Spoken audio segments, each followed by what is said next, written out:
Depois que a bola rolou e a gente viu o nível que o Fluminense estava jogando, cara, aos poucos, eu fui me acalmando mais. Lógico, na reta final do jogo, eu tava uma pilha. Mas, cara, a gente jogou muito.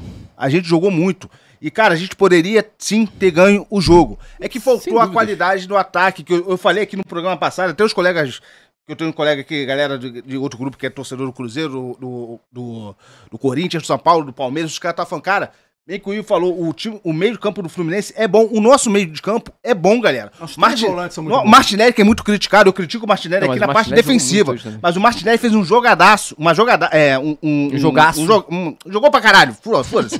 O Hércules a mesma coisa. Tá valendo. O Hércules a mesma coisa, o Nonato a mesma coisa. E os volantes que a gente tem na reserva, no caso o Bernal, é outro volante que sabe jogar. Tem o Otávio. O Otávio é um jogador mais de mas quebrar, mas é um jogador, é um ótimo jogador, uma característica diferente. Mas o que eu quero dizer é o seguinte, o nosso meio de campo, a gente ganhou o jogo, como eu falei aqui, o Elias concorda comigo também, que a gente iria ganhar o jogo no meio de campo. A gente só não ganhou o jogo, né, por causa da nossa deficiência do ataque que a gente já tem há muito tempo, né, que a gente já reclama. O nosso meio de campo fez o papel, o nosso meio de campo fez o papel que tinha que ter feito. Exato. O que pegou no ataque é o que pega em todos os jogos, pessoal. Não tem surpresa com relação a isso. Não tem surpresa. Entendeu? Só que a questão é essa. Vamos precisar dos gols mais pra frente. Eu comentei isso na hora lá, quando tava com meia hora ou 35 minutos do primeiro tempo, comentei. Infelizmente, nosso problema de ataque vai continuar perseguindo a gente aqui. Tem um superchat aqui do Antônio Campinho, abraço Campinho, fera brava, nosso poliglota lá do grupo lá. Opa. Orgulho, mandou R$5, obrigado Campinho. Orgulho do Fluminense, time dedicado, jogou em bloco fechado, no meio, os laterais saindo apenas na boa. Arias um monstro, rumo às oitavas. Cartola, Xará, como é que vende o Cauã Elise, JK e não traz um bom 9? Exato. Era pra ter celebrado a vitória agora, aquela covardia de chutar não dá, exatamente. Bruno, Márcio foi cirúrgico na live de segunda sobre curtir o momento. Quem viveu os anos 90 ficou maravilhado com o jogo de hoje, pior que é. Não. Márcio é o melhor âncora de todos os canais. Que é isso? Isso eu concordo. Que isso? Mesmo. Isso eu concordo, mas só fazer... Quem falou isso aí? Desculpa. O Bruno. O Bruno Buck? Cara, não sei, Bruno, eu não sei quem é. É Bruno. Só Bruno, né? Mas o que acontece? Irmão, eu também vivi os anos 90. Nem caso disso eu vou deixar de criticar quando tem que criticar. A gente tem que aproveitar esse momento. No caso ele tá elogiando. Não, aqui. então, a gente tem que aproveitar o momento. Eu concordo contigo que o Márcio é a melhor âncora da internet brasileira, talvez, quem sabe, né? Mas o melhor analista seria Márcio William Bonner. É um exagero. É um exagero essa coisa. Você é Chapelém. É mais velho. Tá mais pra aquele Cid Moreira. Não, Cid Moreira não, pô. Boa noite. Tá mais pro Cid Moreira. Mas o que eu quero dizer é o seguinte, quando o Márcio entrou aqui no Flu Resenha, foi fazer parte aqui do Flu Resenha, eu falei, irmão, ele tem que ser âncora. Não foi ele? O Ivo é um descobridor de talentos. Olha que falta modéstia, hein? Peraí que tem um elogio pra todo mundo aqui. Temos o melhor... Calma aí. Temos o melhor âncora, o melhor comentarista tático. Porra, temos tudo Eles aqui estão quase me convencendo. Tem o melhor Bagre também. O melhor Bagre. O melhor Bagre também a gente tem. O nosso Serra. Um abraço, Pablo. O melhor Bagre também da mesa. É nosso Serra. Nosso Bagre favorito. Vamos lá. Aqui tá, o Cristiano mandou aqui. Hoje a formação clássica do Flu Resenha. Márcio no gol, Caio na zaga, Elias na meia e Ivo de centroavantão. Legal, valeu, Ivo. Obrigado, cara. Garanto que o Ivo chutaria Valeu, a bola Cristiano, no gol. Um abraço. Mas eu sou zagueiro, gente. É melhor jogar dentro do Não, zagueiro. minha filha chutava aquela bola no gol. Mas tudo bem. Vamos seguir, eu vou esquecer isso. Até o final do programa eu esqueço. Bagre, é lá. sacanagem que tá falando que o Alarcon Souza... Eu tinha um comentário aqui do Cristiano, ele falando que o Everaldo e o Canobre jogaram bem, Elias. Calma, a gente vai chegar lá. Vamos chegar. Deixa eu respirar aí. A gente vai chegar. O Márcio vai brigar comigo se eu falar. Deixa ele. Aqui o Cartola falou, o som da nossa torcida na Casé tava altão. É melhor que a Globo e o Globo Esporte, exatamente. Olha só. A muralha amarela é só na Alemanha, porque olha nos só. Estados Unidos só deu Deixa jogo da cabeça. Deixa eu fazer um pedido aqui pra galera aqui que tá assistindo o Flu Resenha. Eu peço que a galera replique esse meu pedido. Porque, irmão, não vamos assistir na Globo. Vamos assistir na Casé. Pô. Eu só tô assistindo na Casé. Também. Os caras estão dando um banho de transmissão. De cobertura. Entendeu? E eu só assisto lá, irmão. Eu acho que o caminho de todo tricolor tem que ser lá. E os caras, pô, Você vê que os caras têm qualidade. Tem gente tricolor trabalhando ali, declarado, né? O Luizinho é tricolor. A Bárbara Coelho é tricolor. Fora os nossos amigos aqui que saíram daqui, o Pedrosa, pô, tá fera. lá. É, a Pedrosa Entendeu? é fera demais. Fera demais. Quem não gosta de Pedrosa não gosta de ninguém. Galera, tamo com 200 simultâneos aqui. Vamos deixar o like aí, 102 likes. Vamos ajudar. Vamos compartilhar nos seus grupos do Fluminense aí. Galera, vamos mostrar aqui a repercussão internacional, né, Ivo? Você separou algumas imagens aí. Vamos colocando aí. Cadê? Vamos ver ali se o nosso operador botafoguense tá esperto hoje. Ganhamos elogios aqui do nosso operador botafoguense. Não, calma aí. Isso aí é o Chuta Everaldo, isso aí. Não, pô. A gente pediu, foi a repercussão da mídia lá de fora. Não é isso aí não, cara. Não é isso não. Isso aí. Um dia de paredão para o Dortmund. O Fluminense teve mais chances, mas não conseguiu converter. Ainda esbarrou em Kobel. Diário Marca. Marca da Espanha. Galera. Tem um outro aí, vamos lá. Coloca o outro aí. São três. Esse aí é o Bleed da Alemanha. BVB mal conseguiu entrar em campo contra os brasileiros. Um momento assustador. É o Bild. Bild é jornal... Bild é de onde? Alemanha. E o jornal AS, que é da Espanha, né? AS é da Espanha. Da Espanha. Um Fluminense superior que só precisou de um pouco de precisão para conquistar o que seriam os 3 pontos. Cara, deixa eu só fazer um destaque desse jornal Bild. Ele fez um levantamento da história inteira do Fluminense antes do jogo contra o Borussia Dortmund, uns 2 dias atrás. Eles fizeram, como a gente faz aqui, quem é os adversários que a gente vai jogar, eles fizeram cada jogador. Irmão, eles fizeram um levantamento histórico do Fluminense, falando do Oscar Cox, falando do Maracanã. Irmão, então, sensacional. O que foi? Qual foi, Marcos? O Rodrigo Azinger aqui mandou: não tem como não dar para o Arias. O man of the match. É verdade.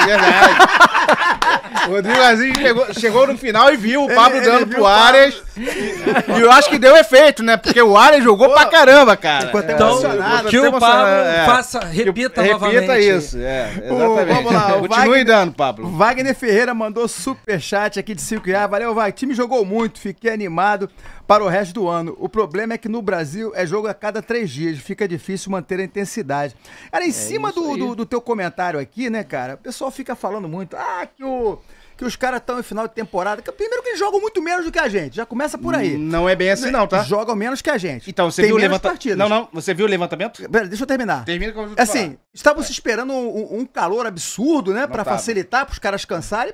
Os caras não cansaram não, meu irmão. Eles foram amassados mesmo. Na verdade, foi essa. Mas olha só, teve um levantamento agora. Eu não sei qual foi a página que trouxe.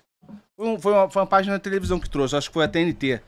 Que o Palmeiras jogou 45 jogos até agora. E o Porto jogou 42. A temporada inteira. Então, a gente jogou mais jogos do que eles. E a temporada do Palmeiras tá na metade. Exatamente. Nem na metade, praticamente. Se o Palmeiras chegar nas fases finais das Copas, o Palmeiras joga mais de 70 jogos. Nós em 23. A gente saindo das oitavas da Copa do Brasil, chegando até a final da Libertadores, nós jogamos 72 jogos, não? Quase 80 jogos? É um absurdo, né? Assim, para analisar, assim... Então essa discussão... Eles lá no muito, reclamando é 65. Agora o Fluminense precisa realmente focar nesses 2 próximos jogos agora e buscar a vitória. Agora vamos começar aqui na análise do jogo aqui. Eu achei que o Renato surpreendeu ele entrar com o Canóbio. Eu acho que eles... Eu não esperava essa escalação. Eu até postei lá no grupo, né, Elias? A gente estava começando... Eu esperava o Fluminense, pelas informações que estavam rolando na internet aí, o Fluminense entrar sem centroavante. A gente estava até contando com isso, meio de campo mais povoado e tal. Mas o Canóbio, vou até passar pro Elias para começar aqui. O Canóbio é que, para mim, fechou mais o meio de campo. Sim. Ele estava cobrindo o lateral ali. Então, rapaz, eu acho que o Canóbio teve uma função tática importantíssima no Fluminense. Os nossos meias muito bem no jogo. Os laterais muito bem, o René confirmou a titularidade dele pra mim, ele é titular do Fluminense hoje, né? Não vejo. Elias, dá a tua palhinha do jogo. Passa pro Elias pra eu escutar ele elogiando o Canóbio. Não, deixa ele falar a análise do jogo em si, né? Elogiando o Canóbio, né? Então vamos lá. Cara, a atuação do time foi irretocável, sim. Talvez não, com certeza melhor jogo do ano. Até, sobretudo, o adversário que é. Eu até tava debatendo com alguns amigos rivais antes de chegar aqui no estúdio e a impressão que eu tive é que eles não viram o jogo, enfim. Fica a crítica aqui para Norton e Evaldinho, não sei se vocês estão ouvindo, eles torcem para rival, vocês estão assistindo, né? Eles torcem para rivais. Mas assim, cara, muito se fala da superioridade do futebol europeu. Nós não jogamos apenas melhor que o Borussia. Nós dominamos o Borussia. Sim. Quando a gente não teve a bola, nós marcamos de forma impecável. Primeiro tempo, o Fábio passou o primeiro tempo inteiro sem fazer uma defesa. Tanto o Fluminense quanto o Borussia, os dois investindo muito na bola alta, nessa bola, nessa diagonal longa nas costas da zaga. A cobertura do Fluminense perfeita. A gente, a hora que quis botar a bola nas costas dos caras, nós botamos. Posso te fazer um parêntese? Tanto que no lance do Freitas, que talvez seja o único lance que o Freitas deu uma falhada, que foi aquele corte do cara que ele foi bater, o René já tava em cima dele. Mas ali, cara, ali foi mérito do atacante. Não, sim, não, também. Mas talvez seja o único momento ali que o Freitas pode ter dado aquela... Não, em todas as antecipações, eu acho que hoje, talvez tenha sido o jogo que o Freitas mais ganhou duelos. Tanto por baixo quanto por cima. O Freitas fez um grande jogo hoje. Todo o Fluminense fez um grande jogo, né? Com exceção de alguns que eu não quero citar o nome. Mas assim, cara, e esse lance do drible que você falou, cara, eu acho até que foi proposital. O Freitas fechou o chute já contando com a cobertura do René em caso de drible. Aquilo ali foi uma jogada realmente... enfim, a nossa defesa estava numa sincronia perfeita, como o nosso membro aqui, o Wagner, destacou. Os laterais subindo na boa. Eu senti hoje o Samuel mais preso que de costume, porque o ponta mais perigoso deles é aquele... Eu esqueço o nome ADM. do rapaz. O ADM, o CSA, CRB lá dele. Lá. Exatamente, a ADM, sei lá, o ponta deles. ADM, eu senti a gente deu o filé, Samuel mais preso. Marrento, Ele tava puto, indolente. Exatamente. Só que, assim, a gente viu um Canóbio um pouco mais preso na ponta, e aí eu acho que a escalação do Canóbio, sim, foi por uma questão defensiva. O Canóbio é um ponta que não tem 1 contra 1, mas é um ponta que na recomposição ajuda demais. Tanto é que a gente viu o René bem mais solto do que costuma. Geralmente quem apoia mais é o Samuel. Teve um momento ali que, se eu não me engano, o Canóbio até entra impedido, que o René tá como meia. Isso e é aquela inversão que eu sempre destaco, que o Renato trabalha muito bem entre pontas e laterais se revezando, se dividindo na meia. Enfim, taticamente falando, o Fluminense lembrou muito os últimos jogos do Brasileiro, incluindo o jogo contra o Internacional, o último, que pra mim foi o melhor deles. A gente falava isso aqui. Só que eu tô falando taticamente, gente. Assim, taticamente, o time jogou igual, jogou contra o Inter, sim, mas tecnicamente estava num dia muito bom. O Elias, uma pergunta, porque assim, o que estava sendo comentado, inclusive, né, do pessoal lá dos comentaristas da televisão, e todos os programas, o pessoal comentando que o Borussia tem muita dificuldade de sair com a bola, de sair jogando, né, com a bola. E se mostrou muito isso, né? O pessoal falou deixando o goleiro que também não sabia sair jogando. Tu acha que a escalação do Canóbio foi justamente por essa dificuldade que ele tem, já que ele tem esse perfil de correr o jogo inteiro, que teve lance que tava na ponta esquerda e corria pra ponta direita e pressionava o goleiro, e você vê que eles estavam nervosos, que não sabiam o que fazer, o pessoal marcando em cima. Tu acha que a escalação do Canóbio foi por esse motivo, realmente? Eu acho que tem relação total com isso. Tanto na questão da recomposição, né, porque assim... eu acho que a atuação foi surpreendente até pro Renato, de tão positiva que foi. Porque a ideia de ter o Canóbio é justamente essa recomposição, esse acompanhar do ala, né? Que além do ponta, eles jogam com ala também. É uma linha de 5 na defesa. Então os laterais são mais soltos. Então ele botou o Canóbio no intuito, sim, do Canóbio subir com o lateral. E o Canóbio, ele tem... Embora com a bola nos pés ele não entregue tanto, o Canóbio ele é muito intenso sem bola. Na marcação. Na marcação. E a gente ia precisar disso agora, hoje. mas olha só, o lado direito do Borussia é o lado mais forte deles. Por isso a entrada do René e por isso a entrada do Canóbio. Taticamente falando, o Renato foi perfeito nisso. Foi muito bem. A gente criticou muito a entrada a entrada do Everaldo como titular do jogo. Agora, pulando um pouco pro Everaldo. Só que, cara, taticamente, até alguém falou isso aqui no grupo também. Foi o Luiz Sérgio, né? Eu acho que falou isso aqui, depois eu vou dar uma lida melhor aqui no comentário. Falando que o Everaldo fez uma boa partida taticamente. Taticamente, ele fez uma boa partida sim. Só que vai ficar marcado, Elias, pelo lance do gol, pela revolta. Até o Caio tava falando aqui em off, a gente tava conversando aqui com o Ilan, né? Que o Ilan tava atacando as esfirras da gente. Mas a gente tava conversando aqui com o Ilan sobre isso. O Caio falou, cara, se o Everaldo chuta aquela bola e ela vai pra fora, o pessoal iria criticar da mesma forma. O Canóbio Eu daria ter o Everaldo, garanto pra você. O Everaldo fez uma boa partida, taticamente falando.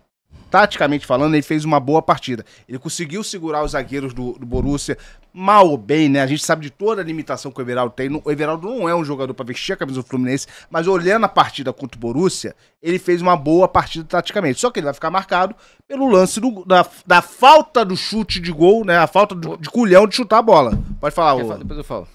Não, só lembrando... Você não acha que ele destoou do time hoje, não? Cara, eu lembro de um cartão bobo que o Martinelli tomou por causa que ele errou um passe. Foi no primeiro tempo, logo nos 15 minutos, 20 minutos de jogo, sim. Sim. Mas foi a única falha até então na partida Ivo, dele. assim, vamos lá. O resto ele foi bem, meu Eu concordo com o Ivo em partes, tá? Eu acho que, assim, em todo, a gente pode dizer que ele não foi mal. Só que aquele lance final realmente foi deprimente, né?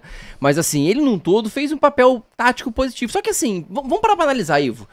Beleza, o Everaldo foi bem. Mas você acha que se não tivesse um outro atacante ali, aí poderia ser o Serna, o Keno, sei lá quem. Mas não faria minimamente a mesma coisa que o Everaldo entregou nesse jogo? Sabe por que eu vou te dizer que não? Sinceramente. Sabe por que eu vou te dizer que não? O Serna não é um jogador pra fazer esse tipo de função. O Serna é um jogador que o Renato foi muito bem também nisso, botar o Serna pra entrar no segundo tempo. Pra ser uma válvula de escape do time do Fluminense. A gente precisava de jogadores com força física. Pra justamente você competir com o time do Borussia Dortmund. Pelo menos essa é a minha visão. Teve um lance do Everaldo. Por isso, que ele fez um pivô que eu achei fantástico. Por isso, quase o lance do Samuel Xavier, eu acho, pela direita. Que ele tocou de primeira, que falia um lance de pivô que eu esperava dele todos os jogos. Por isso que agora, a gente olhando a atuação do Fluminense, a gente entende porque ele não começou com o Cano. Porque ele não começou com o Ganso, que o Ganso a gente falou aqui no último programa que não era realmente pro Cano entrar na partida. Assim, né? Eu acho que o Cano e o Ganso hoje são bancos, independente do Everaldo, entendeu? Aquela, por exemplo... Enquanto o Everaldo vestir a nova do Fluminense, você não tem como barrar Germán Cano. Entendeu? Assim, não, mas no jogo de hoje, o Cano não... Só se você jogar sem 9.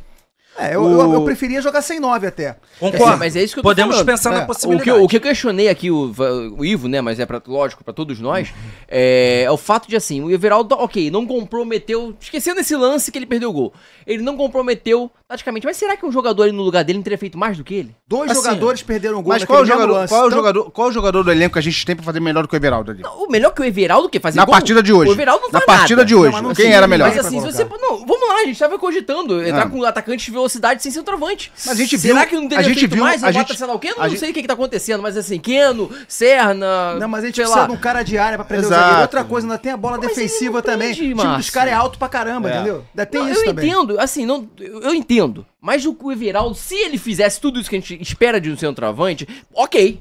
Mas ele não entrega tudo isso. É isso que eu acho que eu entendo essa porra toda. Todo mundo critica o Everaldo, eu entendo disso. Eu sou um cara que critiquei muito a vinda dele pro Fluminense, continuo criticando. Eu acho que não é centroavante pra vestir a camisa do Fluminense. Só que aí, qual é o centroavante que a gente tem pra fazer a função que ele faz? Não tem. Aí vai o quê? A crítica que eu e Márcio fazemos aqui desde o ano passado. Aí cadê a porra da diretoria que não contratou um centroavante? E eu concordo com isso. Aí que vem a crítica. Gente, que era a prioridade. Até porque, vamos lá, Posso fazer um parênteses? Elias, porque assim, vamos lá. Eu concordo com vocês plenamente com relação a isso. Ele não tem condições de ter camisa 9 do Fluminense. Gente, eu nunca vi na minha vida, pelo menos na história do Fluminense, um centroavante, assim, um camisa 9, que estando de cara pro gol, não finaliza pro gol. Porque camisa 9 é aquele cara centroavante, fominha, matador, ele quer fazer todas. O cara tem um cara do lado dele livre pra fazer o gol, ele não toca, ele vai finalizar. Então assim, a gente espera, porra, por que não tocou pro lado? Por que o centroavante finaliza pro gol? Porra, um camisa 9, de cara pro gol, parar a jogada, pra tocar pro Canóbio que vem pra trás pra chutar, porra, o cara não é nem questão, cara. Não é nem questão. Não existe, isso não entra na minha cabeça. Mas o cara não é nem questão de ter parado a jogada. Ele driblou o cara, ok, chuta. Esse aqui foi o problema ali. E quando ele rolou pro Canóbio, ele tirou a responsabilidade dele, porque nitidamente um jogador sem confiança nenhuma. Mas só fazer esse o ponto. Não tem culhão. E quando ele rolou pro Canóbio, que é um outro péssimo finalizador, entendeu? Se tá o Cano ali do lado dele, pô, é saco. Porque assim, o canto direito do goleiro, o esquerdo do goleiro, não, o direito, não, tava totalmente aberto. Deixa eu só fazer um parênteses. Justamente em cima do goleiro. Deixa eu só fazer um parênteses aqui pra ficar bastante claro que a gente tá analisando a partida de hoje. A gente não tá analisando aqui que acha que o Everaldo tem que ser titular, não é isso que a gente tá falando. A gente tá falando aqui, todo mundo aqui é unânime aqui na mesa, eu acho que até no chat, que o Everaldo não é um cara pra vestir a camisa do Fluminense. Só que a partida que o Everaldo teve hoje, ele fez uma função tática muito boa, assim como o Canóbio também. Assim como o Serna fez também entrando no segundo tempo, porque pegou a defesa do Borussia mais cansada. Ninguém jogou mal. Eu não Ninguém jogou consigo mal. criticar ninguém lógico, hoje. eu Ninguém. dou um pouco entendo. mais O do Everaldo. atacante que perde o gol que o Everaldo perdeu, jogou mal. Ponto. Beleza, ele poderia. Ponto. É o Everaldo, ele poderia chutar a bola pra fora. Mas sabe A qual é? chance maior é Mas chutar não de se fora, omitiu, pra fora. chutou no gol. Entendeu? Chutou no É, gol. sabe- Agora vamos lá. Não se omitiu. Vamos lá. Agora vamos lá. Agora, Vai, só vai, fazendo vai, o adendo aqui que você tá falando. Quem perde o gol é o Everaldo. Quem perde o gol é o Everaldo. O Everaldo, quando ele dribla e o zagueiro não cai... eu achei que o zagueiro fosse cair. Se o Canóbio faz o gol. Se o a Canóbio jogada faz o não ia gol, ter sido eu boa. ia continuar achando ele omisso, Você mas não acha? ia estar tão puto. Cara, Não sei. ele Você tava faz o com gol e um fica lote quieto. sozinho. O Canóbio podia ter devolvido a bola pra ele, né? Márcio, ele tava com um lote sozinho. Ele dribla, Ganha na corrida. coloca o zagueiro Coloca o zagueiro pra dificultar o gol dele. Ele rola na perna ruim do Canóbio com o Canóbio marcado. E o Canóbio perdeu o gol. Ó, deixa eu... Olha que tá aqui alguém que quando tem oportunidade desce a madeira no Isso é Canóbio. verdade. Isso é verdade. Eu não perco chance de falar porque- mal do Canóbio. Meu ponto de vista é o seguinte: o Canóbio finaliza mal, você sabe bem disso, de tanto de direita quanto de esquerda. Mais um erro do Everaldo, não tô aliviando a barra do Everaldo, não.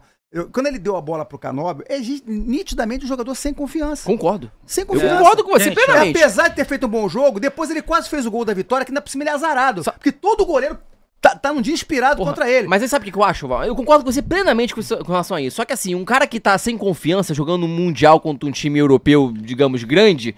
Porra, se o cara tá sem confiança, assim, eu boto ele no banco de reserva. mas Tá, Porque pra mim tem que botar gente que Aí eu jogar. vou ter que repetir, Caio. Porra. Aí você tem... Sabe o que você tem que fazer? Criticar com a diretoria. Não, mas tem que Mas criticar. a gente não tem, a gente não tem. critico e elogio que eu tenho que tem. elogiar. Agora, só. só explicando o Calma. que o Ivo tá falando. Rapidinho, pode falar. Em depois eu leio o relação comentário aqui. à escalação do Everaldo, por característica, o Renato gosta de trabalhar com esse tipo de centroavante. Devemos lembrar que Grêmio e Real Madrid, final do Mundial Gol. de 2017, Renato entrou com o Jael Cruel pra jogar contra o Real Madrid. Porque ele... Qual é o grande lance do centroavante? O Renato aprendeu a fazer isso lá atrás quando ele treinou no Vasco, quando ele tinha um Romário com 40 anos. Ele sabia que o Romário não ia recompor. Então o que ele fazia? Ele usava o Romário pra espaçar a linha de defesa do adversário. Fazer o adversário andar pra trás. É o que ele fez com o Jael Cruel, é o que ele tenta fazer com o Everaldo. Entendeu? Taticamente o Everaldo fez uma função importante? Sim. Só que aqui a gente tá discutindo a qualidade técnica do jogador. Entendeu? Tem um menino lá, tá verde, não tá pronto. 1000 vezes apostar no menino lá do Sub-20, Nesse caso... forte igual um touro, 1,90 m de altura com 20 anos. 1000 vezes apostar num garoto desse do que colocar Everaldo pra jogar esse tipo de Não jogo. era nem pra ter contratado o Everaldo. isso eu concordo. É aí que tá o erro. Mas é aí que tá a isso aí premissa. aí o risco que a gente fala, o Ivo, aí é a questão que ele fala que a gente visto, mas botar o garoto numa situação dessa, pode queimar, mas é uma situação desesperadora, você não tem quem colocar. Ou você bota o moleque ou não bota ninguém. Mas aí que tá, Entendeu? critica a diretoria. Porque o Everaldo, criticar a diretoria. vamos lá, o Everaldo veio de que time? Bahia. No Reserva. Bahia ele jogava? Ou ele era o Ele não era terceiro nem- reserva. ele não era nem Ele era o centroavante terceiro lá. reserva. Ele jogava de Ele, ponta. porra, pelo amor de Deus. Ele jogava de ponta. Fala, Tricolor, curtindo o conteúdo do Flu Resenha? Comenta, compartilha aí nas suas redes sociais. Tamo junto.